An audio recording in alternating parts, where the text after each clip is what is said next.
Assalamualaikum warahmatullahi wabarakatuh. Perkenalkan, nama saya Kolina Rumsari.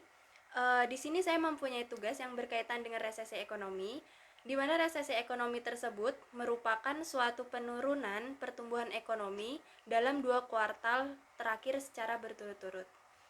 Di sini saya mempunyai seorang narasumber yang bekerja di bidang perhotelan yang dapat memberikan informasi terkait dengan resesi ekonomi tersebut.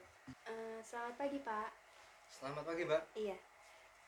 Di sini saya akan memberikan pertanyaan mengenai resesi ekonomi yang ada di Indonesia.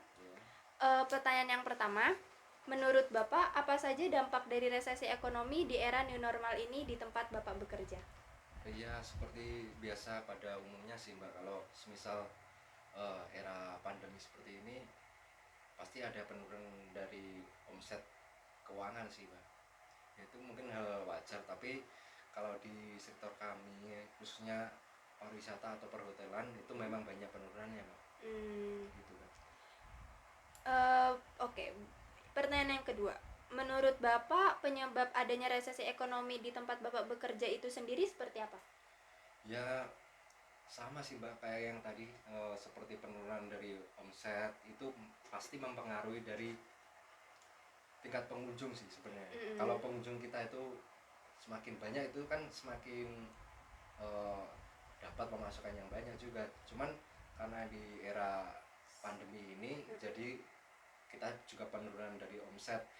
Kalau untuk omset di hotel pun itu kan pasti ada penurunannya. Apalagi kita yang sebagai seorang pekerja, itu pasti banyak dampak pengaruhnya. Apalagi terlebih kalau misal uh, gaji atau upah dari pekerja itu dibagi menjadi setengah persen, itu pasti banyak yang mikir kedua kalinya sih, Mbak. Dan ya saya rasa banyak sih kalau yang untuk yang mengajukan untuk resign atau sekedar PHKL, bukan PHK sih, Mbak, sebenarnya kayak semisal cuti yang belum ditentukan kapan masuknya sih. Begitu. Pertanyaan yang ketiga, Pak. Menurut Bapak, sektor apa saja yang terkena dampak dari resesi ekonomi di era new normal ini? Oh iya, kalau untuk sektor, ya terutama sih pariwisata, Mbak. Pariwisata itu kan hubungannya dengan masyarakat ya. Masyarakat. Khususnya untuk hiburan dan sebagainya itu. Kalau untuk yang pelayanan umum misal rumah sakit itu pasti kalau di era pandemi ini banyak sih, banyak pemasukan. Tapi kalau untuk sektor pariwisata itu yang paling ditekan sih sebenarnya. Kalau untuk yang perdagangan dan sebagainya itu masih ada, bisalah masih bertahan. Tapi yang dampak yang paling berat itu di sektor pariwisata. Iya. Karena adanya lockdown itu ya. Untuk pertanyaan terakhir, solusi untuk mengatasi masalah resesi ekonomi di era new normal ini menurut Anda seperti apa, Pak? Ya seperti kalau umumnya sih, seorang pebisnis itu pasti menurunkan harga dari harga jualannya.